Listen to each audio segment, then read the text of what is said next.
এই বিজয় দিবস আসলে আমাদের মুক্তিযোদ্ধারা সাধারণত যারা মুক্তিযোদ্ধা ছিল এরা হয়তো সতেজ হয়ে যায়, শারীরিক মানসিক ব্যথা বেদনাগুলা জেগে ওঠে, মনে একটা আকাঙ্ক্ষা জাগে। আমরা একসময় সেই 1971 সালে আমরা যুদ্ধের অবতীর্ণ হয়েছিলাম। মুক্তিযোদ্ধা কলেজ থেকে এসে ভারতে গিয়েছিলাম 2 জনের সঙ্গী নিয়ে। তখন দেখে দিয়েছে হয়তো আমাদেরকে বাধ্য হয়তো মুক্তিযোদ্ধা অংশগ্রহণ করতে হবে। অংশগ্রহণ না করলে আমরা দেশকে বাঁচাতে পারবো না, কারণ চারিদিকে হাহাকার অবস্থা। প্লেন ডিস্ট্রিক্টে দেখলাম বিভিন্ন জায়গার আগুন চলতেছে, গাড়ি ঘুরতেছে, বিভিন্ন জনকে হত্যা করতেছে, বিভিন্ন আঘাতপ্রাপ্ত মানুষরা এদিক ওদিক ঘুরতেছে, পলাইতেছে এখান থেকে ওই রাঙ্গুনিয়া, রাউজান, হাটহাজারী, তারপর আনোয়ারা, পটিয়া, বিভিন্ন জায়গা থেকে হাজার হাজার মানুষ পলাইতেছে ভারত দিকে। রাত সারা রাত পলাইতেছে, হাজার হাজার, 1000, 2000 না, 5,000, 10,000, 20,000 এরকম পলাইতেছে। পথে ঘাটে এমন অসংখ্য, আজকে কত 10,000 যাইতেছে, 20,000, 30,000, 50,000 এরকম আসতেছে। রাতে সারা রাত চলতেছে। রাউজান থেকে আসতেছে এক গ্রুপ, আসতে হয়তো পাড়া ঘেরাও করলো পাঞ্জাবিরা। ওরা কোনো তোমার ঘুমিয়ে অবস্থা মতো ঘেরাও করতেছে, হতাভম্ব হয়ে হয়তো ঘরে থেকে হয়তো ছেলে পিলে নিয়ে পলাইতেছে। এখন ওদের রাস্তা দিয়ে আসে, ছেলেকে দুধ খাওয়াইতেছে, দেখে যে মালিশ পড়ছে, ছেলে পরে নাই।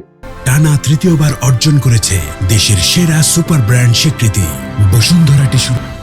সামনে ঘুমার অবস্থার মধ্যে ছেলেকে নিয়ে এসে থেকে, কিন্তু ছেলে পরে নাই, বালুস পড়ছে। এই কান্দা হলে আর কোনো এতে শোনার কথা না। যাকে পলাইতেছে, হারে কে কোথায় পড়তেছে কোনো এমন অবস্থা। এই রাষ্ট্রের সামনে হয়তো প্যাকনে অবস্থা, বাচ্চা হইতেছে, বাচ্চা হলেও কি করবো, তার স্বামী কোনো রকম করে একসাথে নিয়ে হয়তো বাচ্চা হইতেছে, হাজার হাজার মানুষ বাচ্চা হইতেছে। বাচ্চা হওয়ার পরও বাচ্চা কাঁদতেছে, কেউ দেখার বিষয় নয়। বউকে কোনো রকম হাতে নিয়ে হয়তো পলাতে, বাচ্চাকে ফেলে দিতেছে, রাখে গিয়েছে। মানুষ শেষ হলে হয়তো শিয়াল কুকুর এসে খেয়ে ফেলতেছে।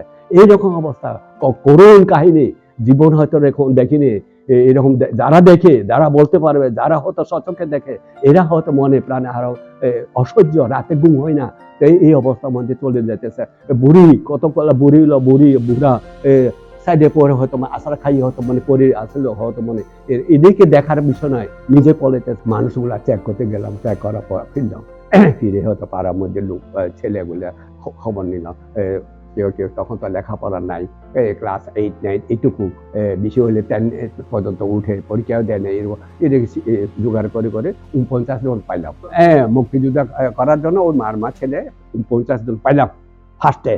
49 জন আমাকে বাদ হয়তো ওদেরকে নিয়ে গেলাম।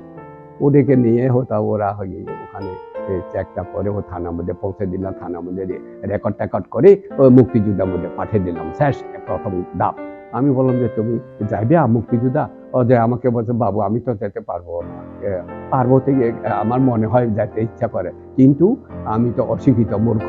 আমি বলি যে মূর্খ হলেও তুমি যে তোমাকে একটা অস্ত্র দিলে তুমি এটা ফায়ার করতে পারবে না, আঙ্গুল টান দিতে পারবো না, তা তো পারবো। তা পারলে হইলো, আমরা তো চাইতেছি এটা। আর কোনো ওখানে তো লংডং ফাঁস অবলম্ব ফেরত এগুলো লাগে না। তুমি এটা পারবো না? পারবো, ঠিক আছে। এরকম করে হয়তো আর 17 নিয়ে গেলাম আবার।